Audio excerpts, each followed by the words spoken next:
Olá, tudo bem com você? Continuando sobre a série que fala sobre a vida de Jesus, o tema de hoje é Jesus reprova a corrupção.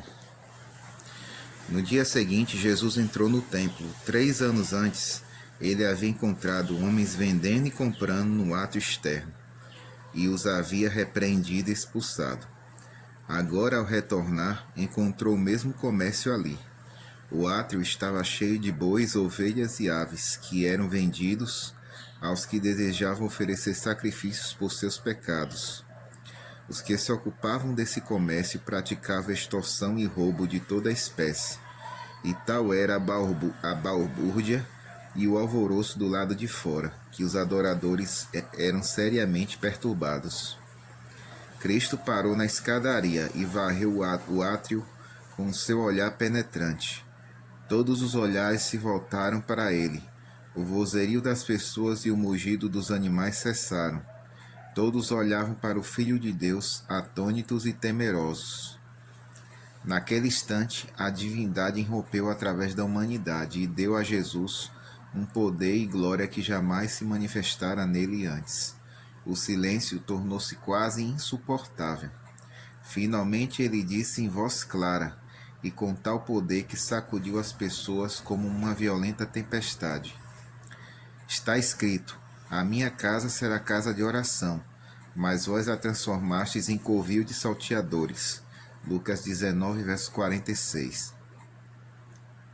E com autoridade ainda maior de que manifestara 3 anos atrás, ele ordenou: tirai daqui estas coisas. João 2, verso 16.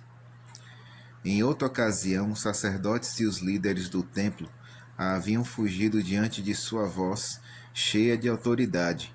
Depois se sentiram envergonhados de seu temor e decidiram que não mais recuariam daquele jeito. Porém, desta vez, sentiram-se mais aterrorizados ainda, e com toda a pressa saíram do templo, levando consigo sua mercadoria. O doce médico dos médicos. Logo em seguida, o átrio ficou repleto de enfermos que eram trazidos a Jesus para ser curados. Alguns já estavam morrendo.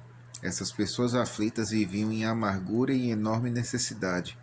Olhavam suplicantes para Jesus, temendo encontrar o mesmo olhar severo que havia expulsado do templo os mercadores. Mas o que encontraram em sua face foi somente ternura e compaixão. Jesus recebeu os doentes atenciosamente e ao toque de suas mãos, a doença e o sofrimento desapareciam. Acolhia ternamente as criancinhas em seus braços, acalmando seu choro irritado e tirando de seus pequenos corpos a dor e a doença. Eram devolvidas às suas mães risonhas e curadas. Que quadro diferente encontraram os principais sacerdotes. Que quadro diferente encontraram os principais e sacerdotes ao voltar cautelosamente para o templo. Homens, mulheres e crianças erguiam a voz em louvor a Deus. Viram os doentes curados, os cegos com a visão restaurada, surdos ouvindo e os coxos saltando de alegria. As crianças tomavam a frente nas expressões de louvor, repetindo os cânticos do dia anterior, acenavam os ramos de palmeira em homenagem a Jesus. O templo repercutia as fortes exclamações: Hosana ao filho de Davi, bendito que vem em nome do Senhor. Mateus 21, verso 9. Eis aí te vem o teu rei, justo e salvador. Zacarias 9, verso 9. Os líderes tentavam silenciar os gritos de alegria das crianças, mas elas não podiam se calar, pois todos estavam possuídos de uma incontida felicidade pelas maravilhosas obras que Jesus realizara entre eles. Dirigiram-se então a Jesus na esperança de que ele ordenasse silêncio. Ouves o que estes estão dizendo? Respondeu-lhe Jesus: Sim, nunca leste. Da boca dos pequeninos e das crianças de peito tiraste o perfeito louvor? Mateus 21, verso 16.